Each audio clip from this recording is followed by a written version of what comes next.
Day 109 since we started this a life-changing journey. Day 24 since the civil unrest started after Mr. Floyd's murder.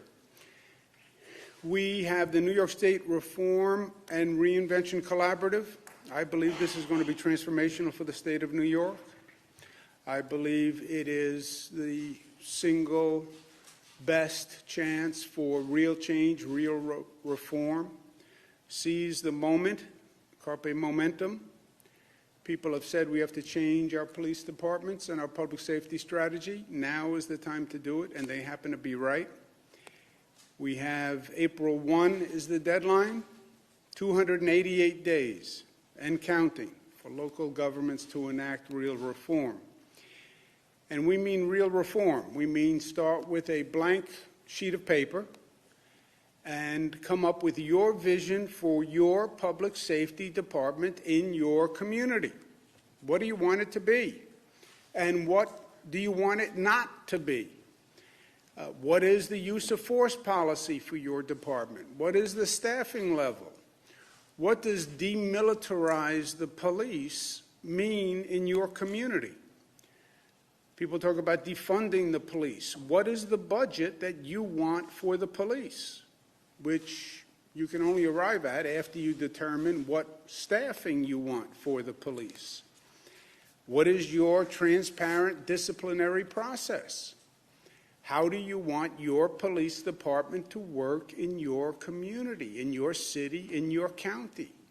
And the collaborative means elected officials, police officials, community activists, put everybody at the table and answer the questions. What we have determined from this period of unrest and demonstration, from the beginning of which I said I stand with the protesters, we need to change. We need reform. Good. Second question, what change, what reform do you want? And how do we do it? That's the intelligent progression of this moment towards action. And this moment without action is a wasted moment. Make change when you can make change. Make change when the planets line up to change. After the Sandy Hook massacre, pass sensible gun control. The nation saw children massacred in a classroom. They were outraged. They should have been. Turn the outrage into action. How do you turn outrage into action in society? By actually coming up with a new policy and making it a reality. But that starts with leadership. And it starts with leadership on the local level. Somebody stand up and lead. Mayor, stand up and lead. City council president, stand up and lead. City council person in charge of public safety, stand up and lead. 288 days. Who has the paper? Who has the pen? Who's calling the meeting? Ask that question to every one of the 500 communities in this state that have a police department. Who's doing it in your city? Who's doing it in your county? Only 288 days, and a lot of work to do in 288 days. Everyone says what they're against. Great. What are you for? And how do we do it? That's the question. Show some leadership.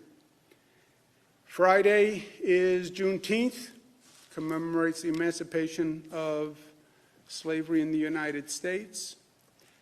It is a day that we should all reflect upon. It's a day that's especially relevant in this moment in history. I'm going to sign an executive order today, hence all my pens, recognizing Juneteenth as a holiday for state employees, and I'm going to propose legislation next year to make it an official state holiday. On the reopening, we're continuing to follow the data and the metrics. Our number of hospitalizations, lowest level since we started, amen, 1,400. Number of deaths, 17 deaths in the state of New York. 17. Lowest number since we started.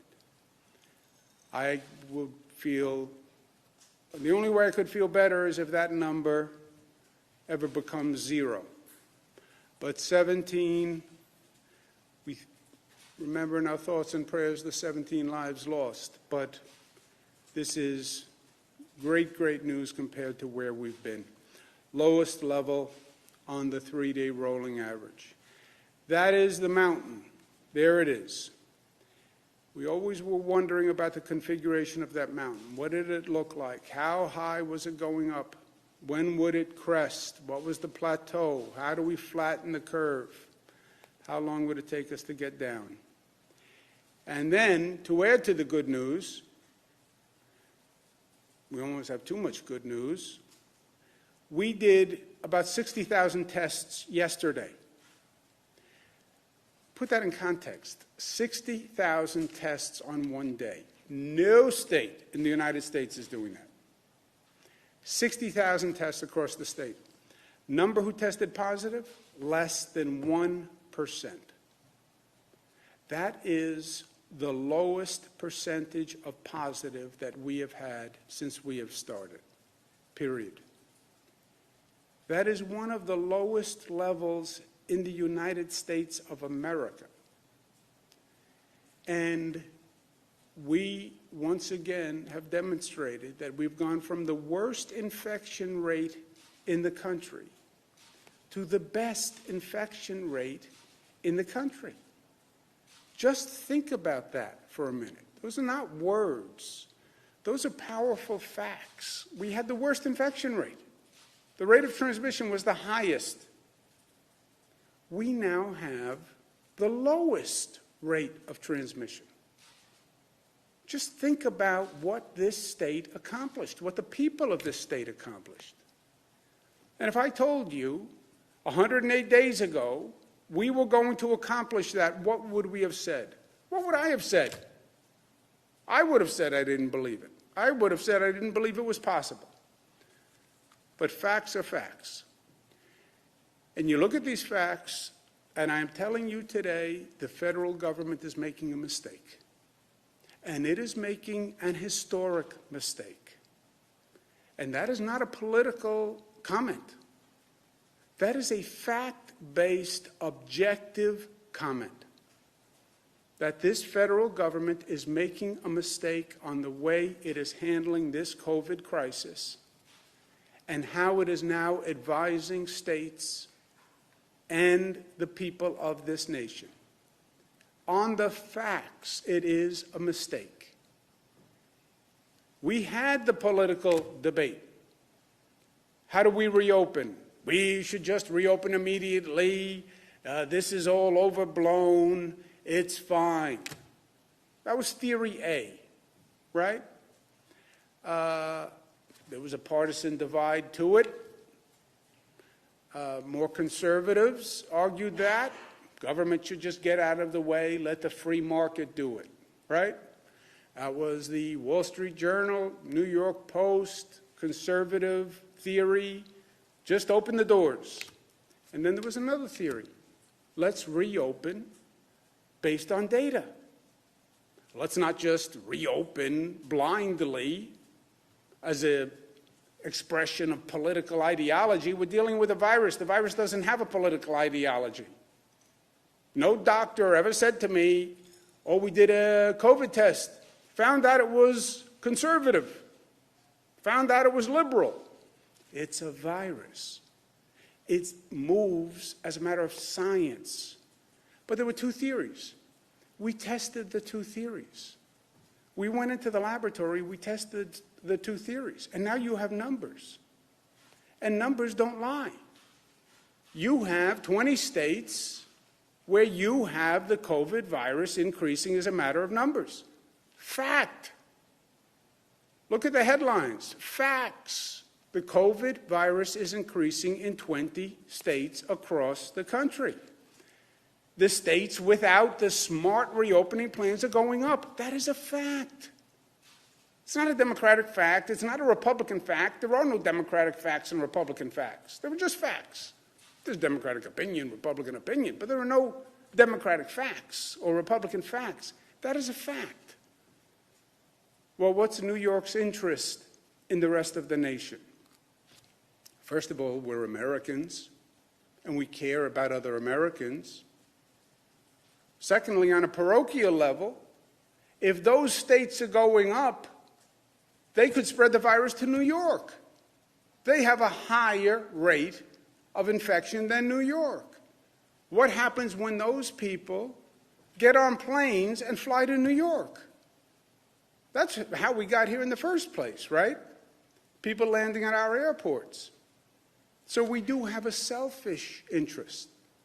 Same interest that so many states expressed when we were at the beginning of this, and they were worried about New Yorkers going to their states, right? We lived through that. Well, now it's the inverse. Now people are getting on planes, they're traveling. They could actually be bringing the virus to New York. Well, you hear from the federal government, the numbers are going up because we're doing more testing.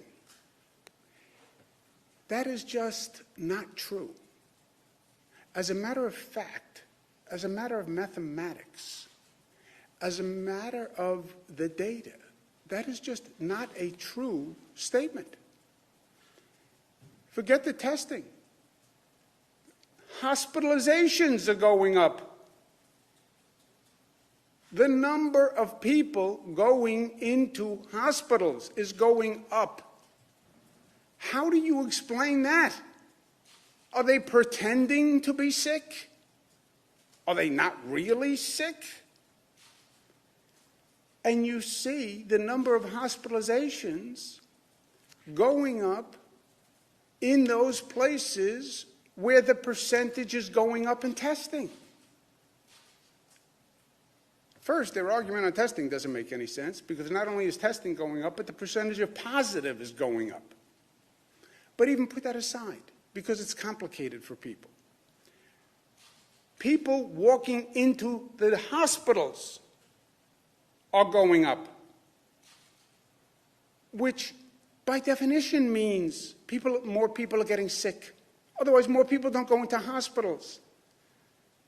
That's Arizona. That's Texas. And by the way, it tracks with the increase in the testing. But it is undeniable. But that more people are getting sick when more people are going into hospitals. New York, the number of people going into hospitals is going down. The percent testing positive is going down. These are facts. This is undeniable. When I say the federal government is making a mistake, these policies have real consequences. This is a moment in history where it's not going to be about the partisan divide when they write the books. They'll talk about the absurd politics. There's going to be real life and death consequences to this.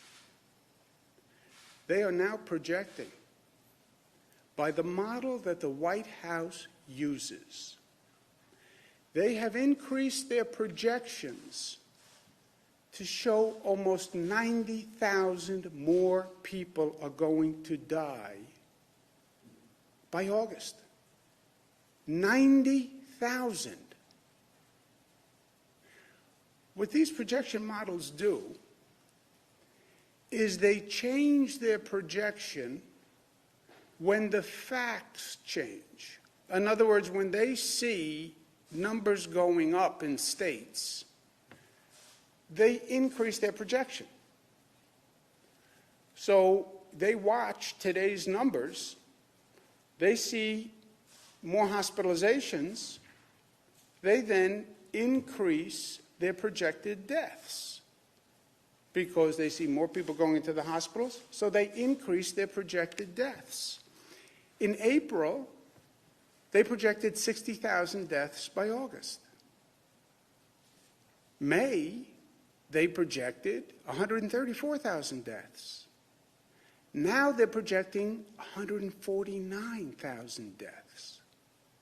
Why? Because they're seeing the virus increase and they're seeing the hospitalizations go up.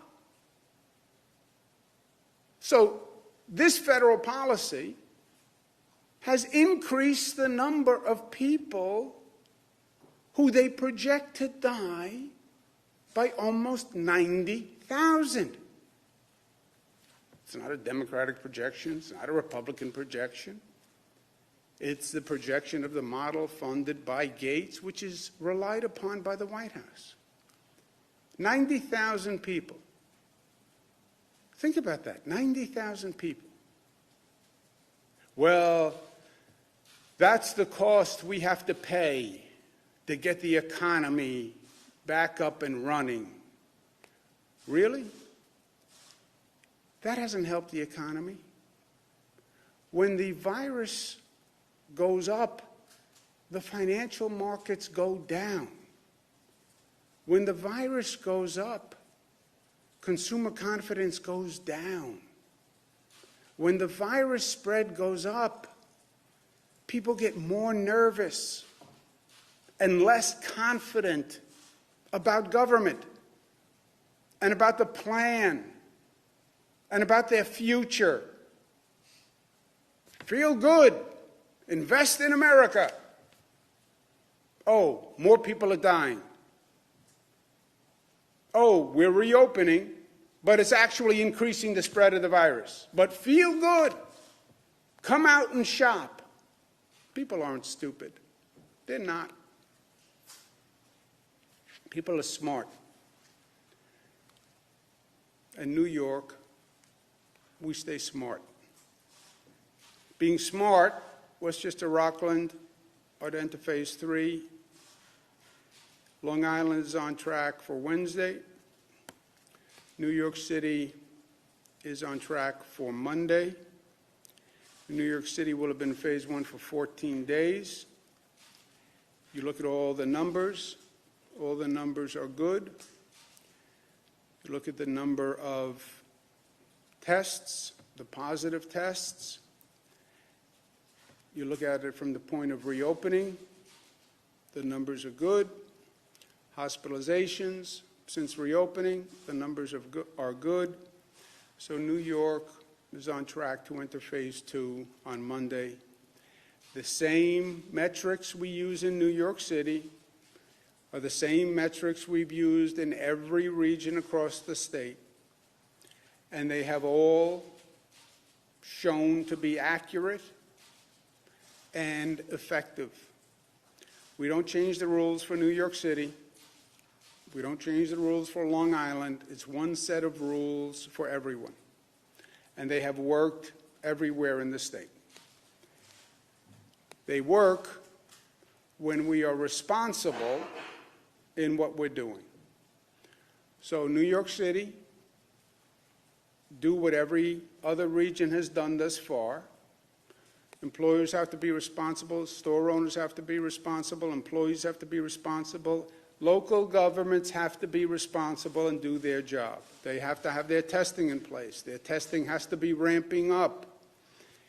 Part of the phasing is allowing the local governments to increase their capacity to handle the additional burden. They like to leave that out. The role for local governments, the responsibility for local governments has been going up every time you hit a new phase. They have to have more sophisticated tracing, more sophisticated testing, more sophisticated compliance because the number of people are coming up. The phases are not just automatic. The phases are allowing the local governments to get their act together.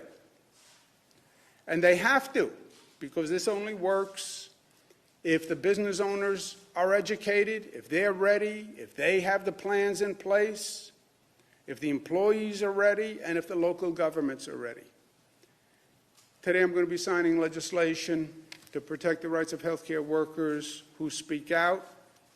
Quote-unquote, whistleblowers should be protected. But New York has climbed the mountain. And it was the highest mountain in the state of New York. I'm going to declare the COVID mountain the highest mountain in the state of New York. It's not really a mountain because it doesn't exist. But it's a mountain to me, and it's a mountain to many people. And it's a mountain that we had to climb, which was unlike any other climb, because it went straight up. And you couldn't see the top because the top was in the clouds. But the only strategy was every day to take the next step. Take the next step, take the next step, take the next step. It was hard. It was exhausting. It hurt. But you'll find the top, even if you can't see the top, through the clouds. Just keep climbing, you'll find the top. Almost blind faith. And we determined the top by flattening the curve. You flatten the curve, you create the plateau, you create the crest. We created the crest. But then we had to come down the other side. And that was a long journey. It was about 42 days up the mountain, about 66 days down the mountain when you look back. Who's counting? I was counting every day. We climbed the mountain, and we're on the other side. There are other mountains to climb. And remember that we didn't create this mountain. We didn't create this crisis.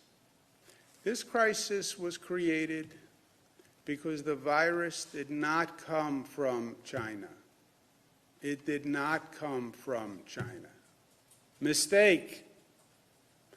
The virus came from Europe. The virus came from Italy. The virus came from France. The virus came from Spain. How did that happen? I never heard that. I know, because nobody ever said that. Nobody ever told us. The virus left China and went to Europe. That's what happened this past January. And then the virus came here from Europe. January, February, March. Federal government didn't do a European travel ban until when? March 16th. January, February, March. How many flights flew into JFK? And how many people came? 3 million. 3 million. JFK, Newark International. Did we screen those people? The federal government didn't screen those people because the virus was supposed to be in China, according to them. That's how the crisis was created in New York. That's why New York had the high infection rate. It had nothing to do with New Yorkers. It had nothing to do with a blue state. It had nothing to do with anything about New York. It's because we were misled. We were misinformed. And the virus was coming from Europe. That's what created the crisis. So we had nothing to do with the creation. And then we had the worst crisis in the nation. And then we were left on our own, by and large. But we managed it. It is a lesson that will go down in the history books, and a lot of lessons for us to learn on many levels. But we did it. And in many ways, we should be invigorated because of it. That which doesn't kill you can make you stronger. We are stronger for it. I believe that. We're stronger as a community. And now we have other situations that we have to confront, other mountains to climb. But we have confidence after the last thing we've been through. And we will climb those other mountains, and we will do it together because we are New York tough and smart and united and disciplined and loving. And we are empowered to do that. And I look forward to doing that now that we are on the other side of this mountain. We'll climb new mountains together. And there are many new mountains to climb. For me, seeing those numbers back down, meaning we went up, we came down, and we're back where we should be, means we have to move on, stay vigilant, Could come back. If you don't stay smart, it will come back. Could be a second wave. But we did what we had to do, my friends, and we did it together, and we did it every day. And now we're going to move on to other things. These daily briefings, while fun, take a lot of time, and I'm going to finish the daily briefings on Friday, and then we'll do briefings as necessary, and I'm sure they will often be necessary. But we're going to turn the page on the immediacy of this crisis. I hope people learn from what we accomplished here in New York. I hope people around the country look at New York and say, how did they do that? How did they go from the worst situation in terms of transmission to the best? How did they do that? I hope they look around and say, how can all these states be going up and New York is going down? How can that be? I thought New York had such a terrible problem. All that density, all that crowding.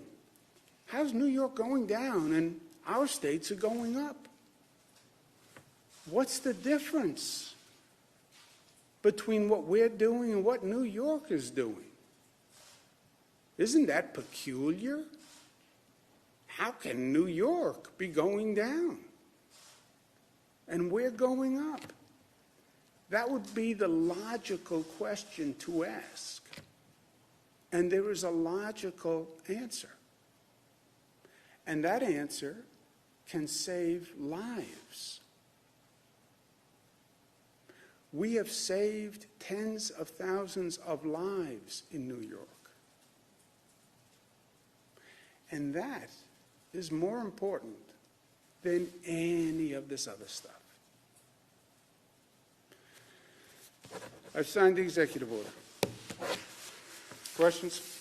Governor, in terms of saving lives, there have been roughly now about 6,200 confirmed and presumed deaths in nursing homes. And talking to medical experts, specifically those that study nursing homes, they've said that perhaps that March 25th directive that we've all talked about at length potentially contributed to more deaths than might have been seen in New York had that directive not been implemented. So wondering, who advised, and this is also a question for you, Commissioner, who advised both you, Governor, and you, Commissioner, regarding that March 25th directive, and do you regret putting that into play? I know now it's been partially walked back. Do you regret it? Let's do this one more time. I understand the politics on the issue. I understand what the Republicans say on the issue.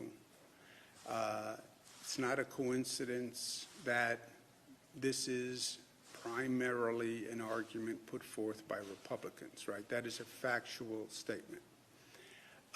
Factually, it is. You look at the congressional members that put it forward, they are Republican congressional members. You look at the columnists who put it forward, they are primarily Republican conservative columnists. That is a fact. And here's the fact to them. We followed federal CDC guidance. If they want to start with an analysis of in retrospect, start with the first fact. Why did the federal government give that guidance to states? That's the only relevant question if you want to go down that road. Hold on, as a follow-up, Governor, but then why didn't you listen to either the health department or other state medical professionals who could have advised? You just spent the past half hour talking about how the federal government was mistaken. Why didn't you guys, after if you ask, we did, and if you ask public health officials, so first you have the federal government that gave that guidance, and then if you ask public health officials all across the board, when a person is no longer a senior citizen, no longer needs a hospital, is it intelligent and in that patient's interest to leave them in a hospital bed for 2 weeks at a period of time where they're probably no longer contagious, they're just not yet testing negative, they will say to you, it is highly risky to leave that person in a hospital bed for 2 weeks while COVID is raging and they are susceptible, because the likelihood of negative consequences to them is much, much higher if they stay in a hospital bed. And they will say a nursing home is a better environment if the nursing home can provide adequate, safe care where they care for that COVID person in a way that protects the other people in the facility, even though that senior citizen may not be contagious at that point. And the condition of the nursing home accepting that person was that the nursing home said, we can take that person and treat that person and give that person the treatment they need, and we can do it in a way that protects the other people in our facility. They will all say that was the best path for that senior citizen. They will all say, don't leave a person in a hospital for 2 weeks. There are infections. You can get sick being in the hospital, believe it or not. Sepsis, etc. So get that person out of the hospital as soon as you can. The person is probably in a stage of the disease where the person is not contagious. They just haven't tested below the antibody level to be negative. If the nursing home says we can take that person and protect the others. And that was the system in every case. In every case. New York State is 35th in the nation. 35th in the nation in terms of percentage of nursing home deaths. 35th in the nation. So Mr. McManus's of the world, Mr. Goodwin's of the world, find a different argument. Or start with the fact, if there is any facts left, it was guidance from Mr. Trump. Go ahead, sir. Governor, but Thank did you talk to anyone from the Medical Society of New York? Well, is that Did you talk to the nursing is homes? that your medical opinion, doctor, or do you want to add anything? I think the governor has crystallized this. I would add one point is perhaps you should look at the Harvard expert who mentioned that that this is from asymptomatic people who came into the nursing home workers. But I think the governor has crystallized that answer. Actually, so he also has a problem, as do several other experts, with how the state health department has changed data. So on that, how come you guys stopped recording in the daily coronavirus death counts regarding nursing homes the people that were from nursing homes who died in hospitals? That disappeared from the tally. Why did you guys change that? That data is in the hospitalization data. It's there. The data is. It's not in the nursing home breakdown. We have. You can go online. You can see all the data that we have there. You guys also stopped including the top line number. So now I have to tell you. Yeah, I know. Well, you can either understand, you can either talk to Harvard or you can talk to public health officials like The other point that I would just McManus like to and make Goodwin. is when you actually look at the nursing home by nursing home breakdown, you see no correlation between the readmissions and the deaths, which is something that I think that the reporters, I know the AP has looked at the readmissions, and there are a number of hospitals where there have been no readmissions, where there are up to 50 deaths, and then there are some hospitals there are 5 readmissions and there are 10 deaths. There's very little correlation to no correlation between when you actually look at the individualized hospital data. Furthermore, the directive that came out on March 25th was not an executive order. It was done by the DOH. DOH did it in consultation with the CDC and CMS, as did a dozen other states. The thing that you referenced at the top, or that the governor referenced from the Republicans in Congress, I find it interesting that it's a handful of Republicans in Congress directed only at states with Democratic governors. So I think it's important that we look at the actual facts and the actual data, and we get to the bottom of this, because as the governor said, it's likely that we see another wave. So what are we learning, how do we deal with it, and how do we go forward in a productive way? And part of that has to be relying on international and national experts, and that means the federal government has to know what it's talking about. Governor de Blasio wants to expedite the release of body cam footage, speed up the disciplinary process, and release disciplinary records of police officers online. Are you going to require the same for state troopers and other police departments across the state? I don't think we should be doing this piecemeal. You have all sorts of piecemeal proposals that are out there. I'm not commenting on Mayor de Blasio. I don't know any of these proposals that you mentioned. But all across the country. People are doing piecemeal suggestions, which are nice, but are not especially helpful. No tear gas, no rubber bullets, cut the budget $100,000, cut the budget $1 billion, reduce staff 20%, demilitarize police. Okay.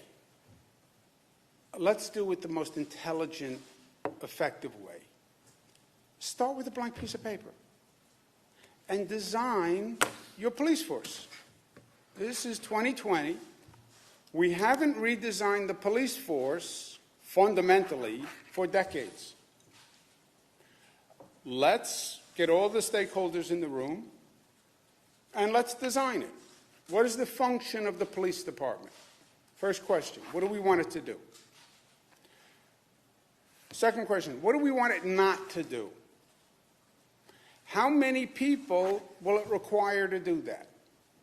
What are the skills of the people required to do those functions?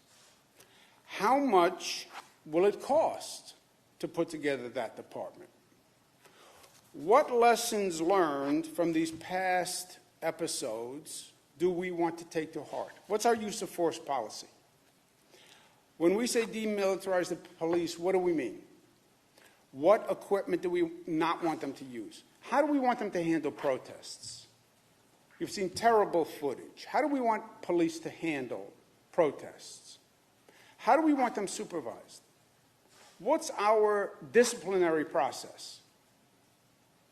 Do we have body cameras? How often do we publish the body camera footage? How do we handle complaints? Complaints come in. Who should review them? When should they go online? What should the disposition be? That's how to use the moment. To make one little change in the structure, my point is different. You have to start with the foundation and build up. But the foundation is the problem. Because you know what the foundation is?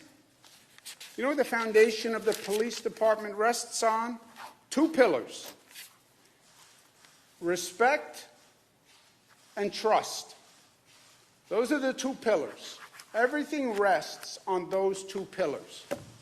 And you know the problem? Those 2 pillars are cracked.